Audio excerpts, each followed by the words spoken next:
simply, we've been working on a project called CIVIC LIFE for a number of years, since 2003, and it involves working with people in local communities and engaging in a dialogue and conversation with them about their connection and relationship to the place where they live. And then on the basis of that conversation, building together a treatment or a sequence of shots to make a film. And a friend of ours who lives in Singapore, Ben Slater, introduced Dan Pritchard from the British Council to our work.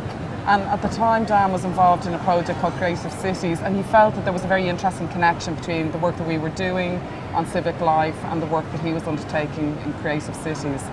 And so he invited us over initially to present our work, just to get something happening, to see was there the scope to think about a CIVIC LIFE film happening in Singapore. So our first visit was in 2009, January 2009, and it kind of slowly rolled from there. I think what makes it very unique and specific is to see the film as part of something bigger, that the project works on a number of different levels. And I think if that's lost, well then you don't have a CIVIC LIFE project. Yeah, I think that social engagement part is the crucial part. I mean, really, if we were coming here, you know, if we were to write a script, get our characters, you know, get our actors to come in, it's like that's not right. No. We've been working with local community groups now for over 20 years, so it's a kind of a long game process that we've been engaged with.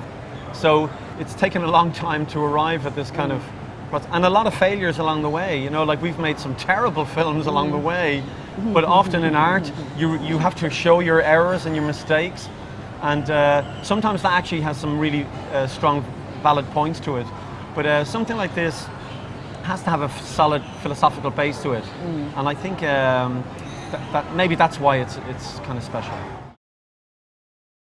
Initially, people are reserved, but only rightly so. I think if two foreigners were coming into my neighbourhood and asking me to talk about the neighbourhood and with the view of being in a film, I would be myself, cautious. I'd want to trust them, make sure that they don't make me or my neighbourhood look bad. So that's only right, and Singaporeans are no more cautious than anyone else. So I think it's a good thing. But so the job for us is to, I guess, win trust over. That's slightly easier now because we can refer to older work and say, look, these are the kind of things that we've done. So you can see we're not trying to make you look bad. In fact, we're trying to make the neighbourhood and you look kind of beautiful, because we're shooting on a very wonderful format of 35mm CinemaScope. We're hoping that we will really do justice for that. But what really requires in this collaboration is for people to be generous with their thoughts. Like, what do you think about this neighbourhood, and what are the major themes that come up? There have been so many generous people. It's just smarter to go with the people who want to work with you and want to be in the film. Yeah, I know people have really stepped up, I would say, over the last 3 days, which is what we really want and hope for and actually need at the end of the day. I mean, one example of that actually is that there's a guy who was in the shot yesterday. He's one of the cleaner gentlemen, and they're in a short scene where they have a bit of dialogue, and he's fantastic. But of course, there could have been any number of cleaners who didn't want to be in the film, and it seemed to us that if you're going to shoot in a hawker centre, you really have to involve the people who work here as much as come and eat here. One of the hawkers who we worked with, who's one of our main characters in the film, Leo, he's been asked a number of times by people over the last couple of days, like, why were you chosen? And we had to remind him that he volunteered. It's not that we chose him. We talked to him, we asked him, would you be interested? And he said, yes, absolutely, I want to be in your film. And that's what we look for. And it's people who come forward and really want to be in it, who then we end up working with. We knew when we arrived in the estate that it was different and that it was a bit of an anomaly and that it had something incredibly special about it. And I think that would probably, that everybody who comes to Tiong Bahru would probably feel that. But it's just slowly over the process of working on this project for the last year and a half. And don't forget, the project is bigger than the film because we also have our website, and the community aspect to it in terms of the dialogue we've had with local residents has been more than just the film. The really interesting historical backstory to Tiong Bahru has been revealed to us bit by bit, and yeah, it's kind of fascinating, really amazing. Nearly all of our Civic Life short films, well, practically all of them, have been single takes, so say a 10-minute shot. So, you know, we say action and then we shoot the entire film in one camera move and then we say cut, and it's in account. So all the post-production in terms of editing has related to sound.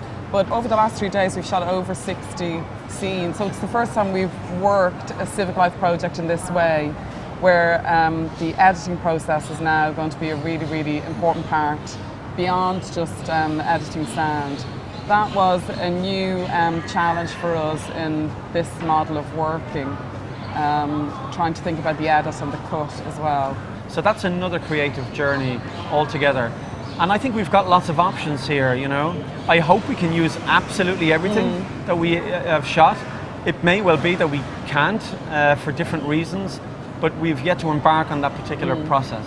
So this will be a very interesting process to identify what's the identity of this film now. Not what we've shot, but how it's actually going to be in this process.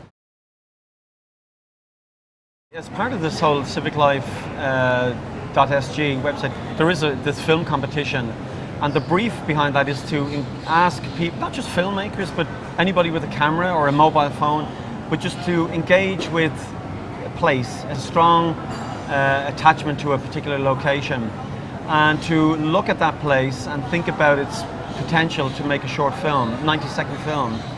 So, you know, in a way, it doesn't really matter to us whether it's film, photography, writing, as long as people are engaging in the world around them in a creative way.